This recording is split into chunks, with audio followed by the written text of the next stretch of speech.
Hi everyone, welcome to டக்குனு Hindi YouTube channel. சரளமா ஹிந்தியில பேசணும். ஹிந்தியில ஒருத்தவங்க கேள்வி கேக்குறாங்கன்னா ஹிந்திலேயே அழகா பதில் சொல்லணும். இந்த மாதிரி நிறைய பேர் ஆசைப்படுவீங்க. என்னதான் ஹிந்தி பேச கத்துக்கிட்டாலும் கூட பேசி பழகுறதுக்கு யாரும் இல்லாதனால நல்ல ஃப்ளூவன்சி கிடைக்க மாட்டேங்குது அப்படின்னு நிறைய பேர் சொல்றீங்க. அதுக்காக தான் நம்ம ஏற்கனவே ஒரு வீடியோ போட்டிருக்கோம். அதுல கான்வர்சேஷன் டைப்பா, அதாவது நான் கேள்வி கேட்கிறேன் ஹிந்திலேயே, அதுக்கான பதில் நீங்க ஹிந்திலேயே சொல்ற மாதிரி நம்ம பிராக்டிஸ் பண்ணிட்டு இருந்தோம். அந்த வீடியோவுடைய பார்ட் 2 தான் இது. நீங்க இன்னும் பார்ட் 1 பார்க்கலனா டிஸ்கிரிப்ஷன்ல அதோட லிங்க் கொடுக்குறேன், மறக்காம போய் பாருங்க.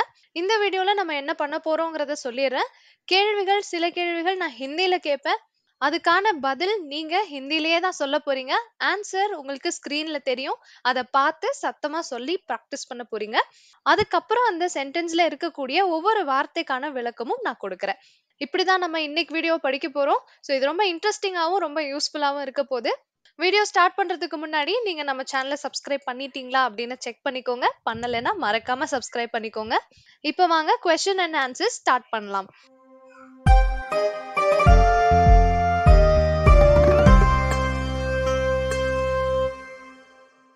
நான் கேட்க போற கேள்வியும் பதிலும் என்ன அப்படிங்கறத சொல்லிடுறேன். நீங்க என்ன வேலை பாக்குறீங்க, நீங்க என்னவா இருக்கீங்க அப்படிங்கறத நான் கேட்க போறேன். அதுக்கு பதிலாக நீங்க உங்களுடைய ப்ரொஃபஷன் என்னவோ அதையே சொல்லலாம். நான் ஒரு ஆசிரியரா இருக்கேன், நான் ஒரு இன்ஜினியரா இருக்கேன், நான் ஒரு டாக்டரா இருக்கேன் அப்படிங்கறத நீங்க சொல்லலாம். இந்த கேள்வியை ஹிந்தில எப்படி கேக்குறதுங்கறத பாத்திரலாம். ஆப் क्या काम करते हैं? ஆப்னா நீங்க, क्या அப்படின்னா என்ன, काम அப்படின்னா வேலை, करते हैं அப்படின்னா செய்றீங்க. आप क्या काम करते हैं அப்படின்னா நீங்க என்ன வேலை செய்றீங்க. இதே நான் ஒரு பொண்ணை பார்த்து கேட்டேன்னா, அதாவது நான் ஆனா பெண்ணாங்கிறது இந்த இடத்துல முக்கியம் கிடையாது. நான் ஒரு பெண்ணை பார்த்து கேட்டேன்னா கர்த்தி ஹேன்னு மாத்திக்கணும். நான் ஒரு ஆணை பார்த்து கேட்கும்போது கர்த்தே ஹேன்னு சொல்லலாம். இது மரியாதையா இருக்குது. இந்த ரெண்டுமே மரியாதையா கேட்கிற ஒரு ஃபார்மேட் தான். இன்னொரு முறை சொல்றேன். ஒரு ஆணை பார்த்து நீங்க என்ன வேலை செய்றீங்க அப்படின்னு நான் கேட்கணும்னா ஆப் கியா காம் கர்த்தே ஹே அப்படின்னு கேட்கணும். இதுவே ஒரு பெண்ணை பார்த்து நீங்க என்ன வேலை செய்றீங்க அப்படின்னு நான் கேட்கணும்னா ஆப் கியா காம் கர்த்தி ஹே அப்படின்னு மாத்திக்கணும். இப்போ நம்ம வீடியோவை பார்த்துட்டு இருக்க ஒரு ஆண் கிட்ட கேக்குற மாதிரி நான் இந்த கேள்வியை கேட்கிறேன். பதில் உங்களுக்கு ஸ்கிரீன்ல வரும். அதை பார்த்து சத்தமா சொல்லுங்க. ஆப் கியா காம் கர்த்தே ஹே? இதுக்கான பதில் அடுத்து வரப்போது. சத்தமா சொல்லி பாருங்க. வெரி குட், ட்ரை பண்ணிருப்பீங்கன்னு நினைக்கிறேன். मैं एक टीचर हूँ, मैं एक डॉक्टर हूँ, मैं एक இன்ஜினியர் ஹூ. இந்த மாதிரி உங்களுடைய ப்ரொஃபஷனை அந்த இடத்துல போட்டுக்கலாம். மே அப்படின்னா நான், ஏக்னா ஒரு, பிசினஸ் மேன், டீச்சர், எதுனாலும் நீங்க இந்த இங்கிலீஷ் வேர்ட்ஸே யூஸ் பண்ணிக்கிறது பரவாயில்ல. ஸோ இதுக்கப்புறம் யார்கிட்டயாவது நீங்க போயிட்டு நீங்க என்ன வேலை பாக்குறீங்கன்னு உங்களுக்கு கேட்க தெரியும். உங்ககிட்ட யாராவது கேட்டா நான் இந்த வேலை செய்யறேன் அப்படிங்கறதையும் உங்களால சொல்லிட முடியும். அடுத்த கேள்வி அண்ட் பதில் பார்க்கலாம்.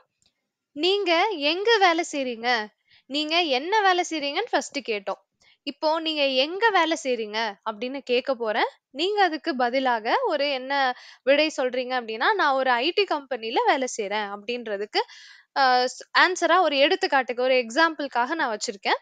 இதுவே நீங்க உண்மையிலேயே எங்க வேலை செய்றீங்கன்றத கூட இந்த இடத்துல மென்ஷன் பண்ணிக்கலாம், தப்பே இல்ல.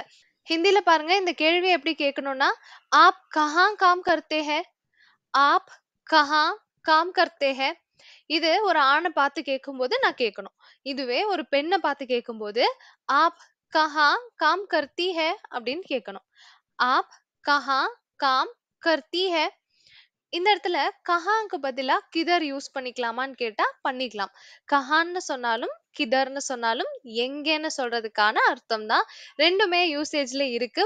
ரெண்டையுமே புழக்கத்துல தான் இருக்கு. ரெண்டுமே யூஸ் பண்ணிக்கலாம். இந்த கேள்வியை நம்ம வீடியோ பார்த்துட்டு இருக்க ஒரு ஃபீமேல், ஒரு பெண் கிட்ட கேக்குறதா நினைச்சு நான் கேக்குறேன். அதுக்கான பதில் ஸ்கிரீன்ல வரும். நீங்க சத்தமா ட்ரை பண்ணுங்க. ஆப் கஹா காம் கர்த்தி ஹே?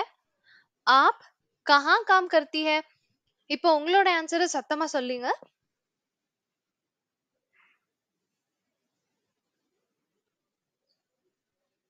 Very good try. இதை நான் இன்னொரு முறை ஒரு வார்த்தையா சொல்லி கொடுத்துறேன். मैं एक आईटी कंपनी में काम करता हूँ அல்லது काम करती हूँ. मैं அப்படிங்கிறது நான், एक आईटी कंपनी में அப்படின்னா ஒரு ஐடி கம்பெனில, काम வேலை. கர்த்தா ஹூன்னு சொன்னா செய்கிறேன்னு ஒரு ஆண் சொல்றாருன்னு அர்த்தம்.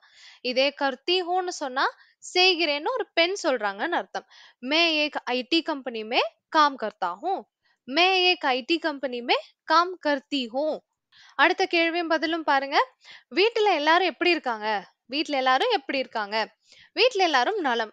வீட்ல எல்லாரும் நல்லா இருக்காங்க. இதுதான் ஒரு கேள்வியும் பதிலும். இப்ப கேள்விய நான் உங்ககிட்ட கேட்க போறேன். हिंदीல பாருங்க. घर में सब लोग कैसे हैं? घर में सब लोग कैसे हैं? அர்த்தத்தை பாத்திரலாம். घरனா வீடு. घर में அப்படின்னா வீட்ல. सब लोग அப்படின்னா எல்லாரும். कैसे हैं அப்படின்னா எப்படி இருக்காங்க? घर में सब लोग कैसे हैं? இந்த சென்டென்ஸ்க்கான அர்த்தம் உங்களுக்கு புரிஞ்சிருக்கும். இப்ப நான் உங்ககிட்ட உண்மையாவே கேக்குறதா நினைச்சு கேக்குறேன். நீங்க அதுக்கான பதில சொல்லுங்க. ஹிந்தில சொல்லுங்க. சத்தமா ட்ரை பண்ணுங்க. உங்களுக்கு ஸ்கிரீன்ல வரும். घर में सब लोग कैसे हैं? ஆன்சர் சொல்லுங்க.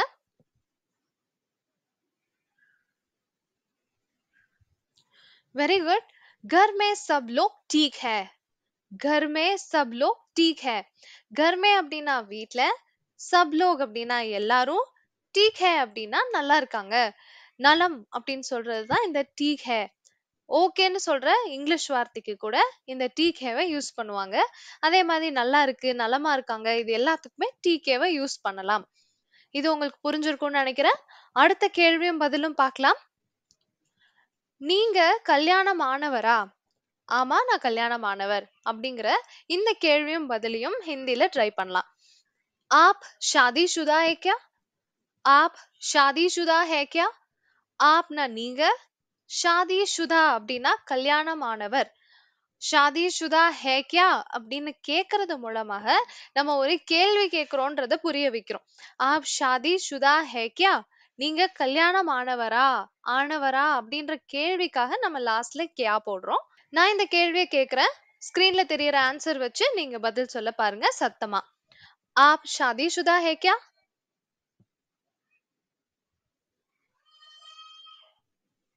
குட். ஆன்சரா என்ன கொண்டு வந்திருக்கோம்? हाँ मैं शादीशुदा हूँ. हाँ அப்படின்னா ஆமாம். मैं நானு. शादीशुदा हूँ கல்யாணமானவர். हाँ मैं शादीशुदा हूँ. அடுத்த கேள்வியும் பதிலும் பாத்திரலாம். உனக்கு உடம்பு சரியில்லையா அப்படின்னு கேட்க போறோம். ஆமா எனக்கு காய்ச்சலா இருக்குன்னு ஒருத்தர் பதில் சொல்றதா வச்சுக்கலாம். உனக்கு உடம்பு சரியில்லையா? ஆமா எனக்கு காய்ச்சலா இருக்கு. இந்த ஹிந்தில எப்படி கேக்குறதுன்னு பார்க்கலாம். கேள்விய ஹிந்தில பார்க்கலாம். तुम बीमार हो क्या? तुम बीमार हो क्या? நீ. தும்ன்றது நீ. பீமார் அப்படின்னா உடம்பு சரியில்லாதது. உடம்பு சரியில்லாத ஒரு கண்டிஷனை தான் பீமார்னு சொல்லுவோம். இப்போ தும் பீமார் ஹோன்னு சொன்னா நீ உடம்பு சரியில்லாம இருக்க, உனக்கு உடம்பு சரியில்லை அப்படின்னு அர்த்தம். தும் பீமார் ஹோ கியா அப்படின்னா நீ உடம்பு சரியில்லாம இருக்கியா அப்படின்னு கேக்குற மாதிரி ஆயிடும். சோ நம்ம யார்கிட்டயோ கேட்க தான் போறோம். அதனால கியாவை சேர்த்துக்கிறோம். தும் பீமார் ஹோ கியா? இதுக்கான ஆன்சர் உங்களுக்கு ஸ்கிரீன்ல தெரியும். இத பார்த்து சத்தமா சொல்லுங்க.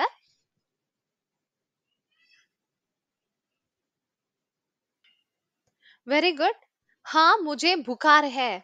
हाँ அப்படின்னா ஆமாம். ஹாஞ்சின்னு சொல்லலாம். ஆமாங்க அப்படின்னு சொல்லணும்னா ஹாஞ்சி. இல்ல சாதாரணமா ஆமா மட்டும் சொல்லணும்னா ஹா. हाँ मुझे बुखार है. मुझेனா எனக்கு. புகார்னா ஃபீவர், காய்ச்சல். சோ मुझे बुखार है அப்படின்னா எனக்கு காய்ச்சலா இருக்கு. हाँ मुझे बुखार है.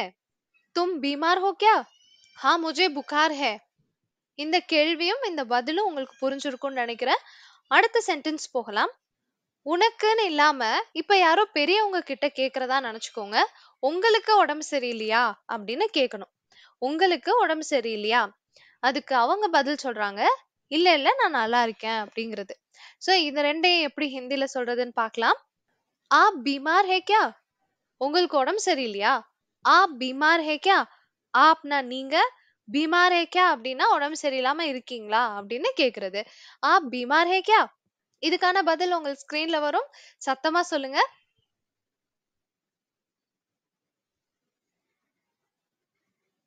சூப்பர். ரொம்ப ரொம்ப சிம்பிள். நை நஹி அப்படின்னு சொன்னா இல்ல இல்ல.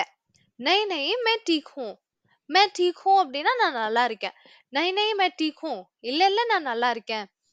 சோ கேள்வியும் பதிலும் ஒரு வாட்டி சேர்த்து பார்த்திடலாம். आप बीमार है क्या? नहीं नहीं मैं ठीक हूँ. நீங்க உடம்பு சரியில்லாம இருக்கீங்களா? இல்ல இல்ல நான் நல்லா இருக்கேன். அடுத்த கேள்வியும் பதிலும் பாருங்க. நீங்க எங்க இருந்தீங்க? நீங்க எங்க இருந்தீங்க? நான் நண்பனுடைய வீட்ல இருந்தேன். நான் ஃப்ரெண்டோட வீட்ல இருந்தேன். நீங்க எங்க இருந்தீங்க? நான் ஃப்ரெண்டோட வீட்ல இருந்தேன். இந்த கேள்வியும் பதிலும் ஹிந்தில பார்க்கலாம்.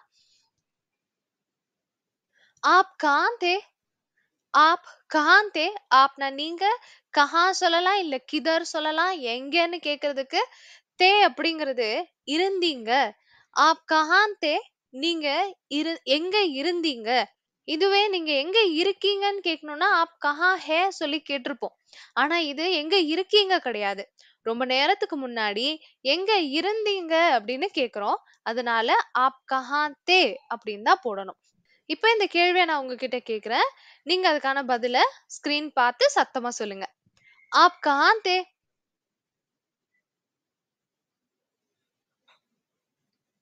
குட். நீங்க ஒரு ஆணாக இருந்தால் மே தோஸ்த் கே கர் பே தா அப்படின்றத சொல்லணும். நீங்க பெண்ணா இருந்தா மே தோஸ்த் கே கர் பே தி அப்படிங்கறத சொல்லணும். ஒவ்வொரு வார்த்தையா விளக்கமும் சொல்லிடுறேன். மே அப்படின்னா நான், தோஸ்த் கே கர் அப்படின்னா ஃப்ரெண்டோடைய வீடு, தோஸ்த் கே கர் பே அப்படின்னா ஃப்ரெண்டோடைய வீட்ல, தா அப்படின்னா இருந்தேன் ஒரு ஆண் சொல்லும்போது, தீ அப்படின்னாலும் இருந்தேன் தான். தமிழ்ல ரெண்டுத்துக்குமே இருந்தேன் தான் அர்த்தம். ஆனா தா அப்படிங்கிறது ஒரு ஆண் சொல்லணும், தீ அப்படிங்கிறது ஒரு பெண் சொல்லணும். मैं दोस्त के घर पे था. मैं दोस्त के घर पे थी. ஒரு முறை கேள்வியும் பதிலும் சேர்த்து சொல்லிடுறேன். आप कहाँ थे? मैं दोस्त के घर पे था. அடுத்த கொஸ்டின் அண்ட் ஆன்சர். நீங்க என்ன பண்ணிட்டு இருந்தீங்க? நான் டிவி பார்த்துட்டு இருந்தேன். நீங்க என்ன பண்ணிட்டு இருந்தீங்க? நான் டிவி பார்த்துட்டு இருந்தேன். கேள்வியை ஹிந்தில பார்த்தரலாம். आप क्या कर रहे थे? आप क्या कर रही थी? இது என்ன 2 விதமா கேள்வி கேட்கிறேன் அப்படின்னா, நான் ஒரு ஆண பார்த்து கேட்கிறேன் அப்படின்னா, ரஹே தே அப்படிங்கிறத யூஸ் பண்ணணும். இதுவே ஒரு பெண்ண பார்த்து கேட்கிறேன் அப்படின்னா, ரஹி தி அப்படிங்கிறத யூஸ் பண்ணணும். நான் மறுபடியும் சொல்றேன், யாரு கேட்கறாங்கங்கிறது இந்த இடத்துல பிரச்சனை கிடையாது. இப்ப நான் கேட்கிறேன் அப்படின்னா, என்னுடைய ஜெண்டர் என்ன? நான் மேலா, ஃபீமேலா அப்படிங்கிறத நான் யோசிக்க தேவை கிடையாது. யார பார்த்து கேட்கிறேன், அவங்க ஆணாக இருந்தால், நீங்க மரியாதை குடுக்கணுங்கிற பட்சத்துல, ரஹே தே அப்படிங்கிறத சொல்லணும். அவங்க பெண்ணாக இருந்தால், ரஹி தி அப்படிங்கிறத சொல்லணும். आप क्या कर रहे थे? இல்ல आप क्या कर रही थी? இப்போதைக்கு நம்ம வீடியோவை பார்த்துட்டு இருக்க ஒரு ஆணை பார்த்து நான் கேட்கிறேன்னு வச்சுக்கலாம். அப்ப நான் இந்த கேள்வியை எப்படி கேட்பேன்னு பாருங்க. आप क्या कर रहे थे? இதுக்கான பதில் நீங்க சத்தமா சொல்ல ட்ரை பண்ணுங்க.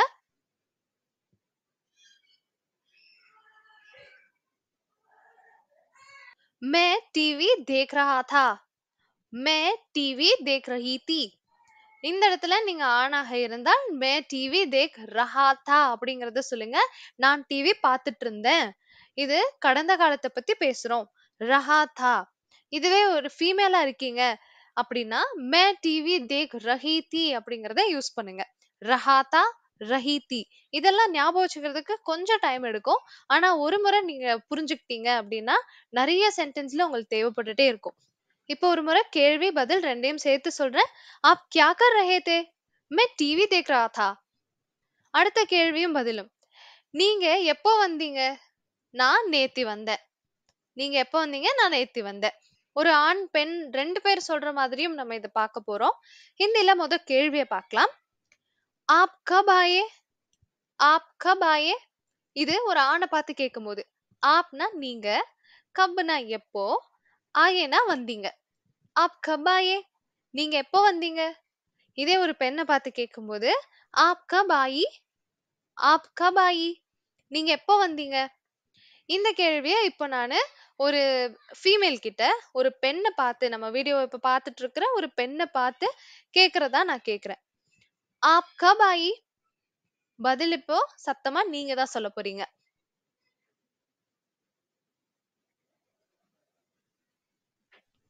உங்களுக்கே இந்நேரத்துக்கு புரிஞ்சிருக்கும். நீங்க ஒரு ஆணாக இருந்தால் மே கல் ஆயா சொல்லணும். நீங்க ஒரு பெண்ணாக இருந்தால் மே கல் ஆயின்றத சொல்லணும். 2மே உங்களுக்கு நானு டிஸ்ப்ளேல குடுத்திருக்கேன். சோ இது 2ல நீங்க எத சூஸ் பண்ணணுங்கிறது உங்களுடைய ஜெண்டர பொறுத்தது. மே அப்படின்னா நான், கல் அப்படின்னா நேற்று. இந்த இடத்துல கல் எப்படி நேற்று ஆச்சு அப்படின்னு கேட்டீங்கன்னா, நீங்க எப்ப வந்தீங்கன்னு கேட்டாங்க.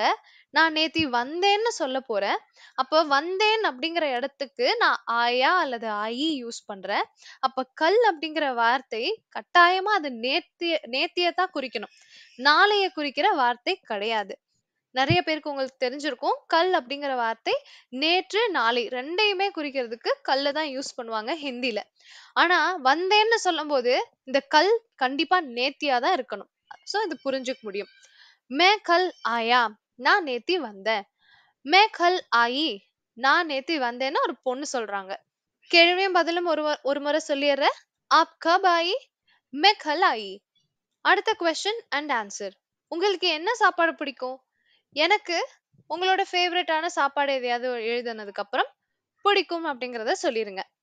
எக்ஸாம்பிள்க்கு எனக்கு பிரியாணி பிடிக்கும் அப்படின்னு சொல்லலாம். எனக்கு நூடுல்ஸ் பிடிக்கும் அப்படின்னு சொல்லலாம். இது உங்களுடைய விருப்பம். நீங்க ஹிந்தில தான் சொல்லப் போறீங்க. ஆனா இந்த டேஷ் இருக்கிற இடத்துல ஏதாவது போட்டு நிரப்பிக்கோங்க. முதல் கேள்வி ஹிந்தில பாத்திரலாம். आपको क्या खाना पसंद है?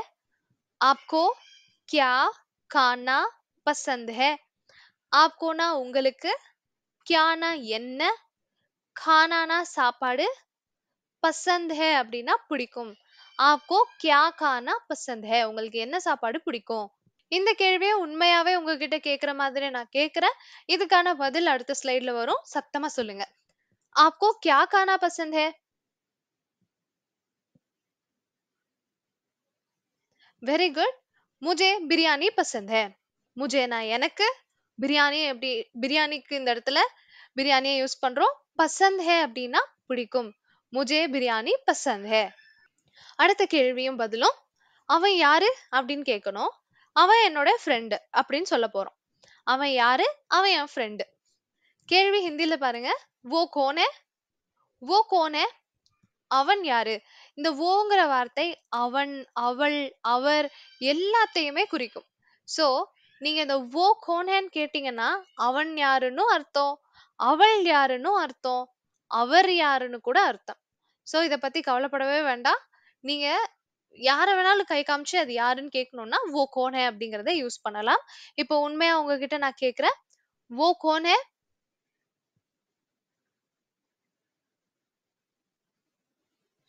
ட்ரை பண்ணிருப்பீங்கன்னு நினைக்கிறேன். वो मेरा दोस्त है. வோனா அவன், மேரா அப்படின்னா என்னுடைய, दोस्त है அப்படின்னா நண்பன். वो मेरा दोस्त है. கேள்வியும் பதிலும் சேர்த்து பாருங்க. वो कौन है? वो मेरा दोस्त है. அடுத்த கேள்வியும் பதிலும் அவனுடைய பெயர் என்ன? அவனுடைய பெயர் ராஜு. क्वेश्चन முத ஹிந்தில பாத்திரலாம். उसका नाम क्या है? उसका नाम क्या है? उसकाனா அவனுடைய, நாம்னா பெயர், क्या है அப்படின்னா என்ன. उसका नाम क्या है? அவனுடைய பெயர் என்ன? இப்போ நான் உங்ககிட்ட கேக்குறேன். பதில் என்னன்றது உங்களுக்கு தெரியும். அதுக்கான ஹிந்தி வாக்கியம் பார்த்து சத்தமா வாசிங்க.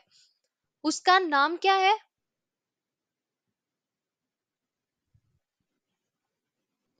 Very good. उसका नाम राजू है. उसका नामனா அவனுடைய பெயர், ராஜு ஹேனா ராஜு அவ்வளவுதான். அடுத்த கேள்வி. நீங்க எப்போ வருவீங்க? நான் திங்கட்கிழமை வருவேன். சோ இந்த கேள்விய முத ஹிந்தில கேட்கலாம். நீங்க எப்போ வருவீங்க? आप कब आएंगे? आप कब आएंगे? ஆப்னா நீங்க, கப்னா எப்பொழுது, ஆயேங்கே அப்படின்னா வருவீர்கள். இது எதிர்கால வாக்கியம். சோ ஆப் கப் ஆயேங்கே? நீங்க எப்போ வருவீங்க? இந்த கேள்வியை நான் உங்ககிட்ட கேட்டா உங்களுக்கு பதில் சொல்றதுக்கு தெரியும். அது உங்களுக்கு டிஸ்பிளேலயும் வந்துரும், ஸ்கிரீன்லயும் வந்துரும். அத நீங்க பார்த்து சத்தமா சொல்லுங்க. ஆப் கப் ஆயேங்கே?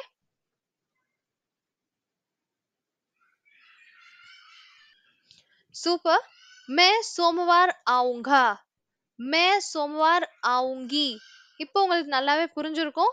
ஆவுங்கா யார் யூஸ் பண்ணணும், ஆவுங்கி யார் யூஸ் பண்ணணும்னு. சோ நீங்க ஒரு ஆணாக இருந்தால் ஆவுங்கா சூஸ் பண்ணுங்க. சொல்றவங்க நீங்க ஒரு பெண்ணாக இருந்தால் ஆவுங்கி சூஸ் பண்ணுங்க. அதே மாதிரி திங்கட்கிழமைக்கான ஹிந்தி வார்த்தை சோம்வார். சோமவார் அப்படின்னா திங்கள். மே சோமவார் நான் திங்கட்கிழமை, ஆவுங்கி அப்படின்னா வருவேன். இப்ப நான் ஒரு ஃபீமேல், நான் சொல்லும்போது ஆவுங்கி தான் சொல்லணும். ஆண்கள் சொல்லும்போது அவுங்கா சொல்லணும். இத நம்ம மாத்திறக்கூடாது. "आप कब आएंगे?" "मैं सोमवार आऊँगा." "मैं सोमवार आऊँगी." எஸ் அவ்வளோதாங்க. ஸோ இன்னைக்கான பிராக்டிஸ் வீடியோ முடிஞ்சிருச்சு. இந்த சென்டென்சஸ்லாம் கண்டிப்பா உங்களுக்கு யூஸ்ஃபுல்லா இருந்திருக்கும். இந்த மாதிரி பிராக்டிஸ் பண்றது உண்மையிலேயே யார்ட்டயோ பேசுற மாதிரி ஒரு ஃபீல் குடுத்து உங்களுக்கு நல்ல ஃப்ளூயன்சி இம்ப்ரூவ் பண்ணும். பார்ட் 1 பார்த்தவங்க பார்ட் 2யும் கன்டின்யூ பண்ணுங்க. இதே மாதிரி பேசிட்டே இருங்க. இல்ல இப்ப பார்ட் 2 தான் நான் இப்ப ஃபர்ஸ்ட் டைம் பார்க்குறேன் அப்படின்னு சொல்றவங்களுக்கு டிஸ்கிரிப்ஷன்ல லிங்க் குடுக்குறேன். பார்ட் 1 ஓடது. அத போய் மறக்காம பாருங்க. இங்க நான் குடுக்குற சென்டென்சஸ் எல்லாம் ரொம்பவே அதிகமா எல்லாராலயும் பண்ணப்படுற சென்டென்சஸ் தான். இதெல்லாம் இங்கேயே பிராக்டிஸ் பண்ணிக்கிட்டீங்கன்னா, அழகா போய் நேர்ல பேசுறம்போது ஈஸியாவே வந்துடும். இந்த வீடியோலயும் சரி, பார்ட் 1 வீடியோலயும் சரி, எந்த ஒரு சந்தேகம் வந்திருந்தாலும் கமெண்ட் செக்ஷன்ல மறக்காம கேளுங்க. இந்த வீடியோ பிடிச்சிருந்துச்சுன்னா லைக் பண்ணுங்க. உங்க ஃப்ரெண்ட்ஸ் அண்ட் ஃபேமிலி மெம்பர்ஸ் கூட நம்மளோட சேனல ஷேர் பண்ணுங்க அண்ட் நம்ம சேனல சப்ஸ்கிரைப் பண்ண மறந்துடாதீங்க. Thank you so much for வாட்சிங்.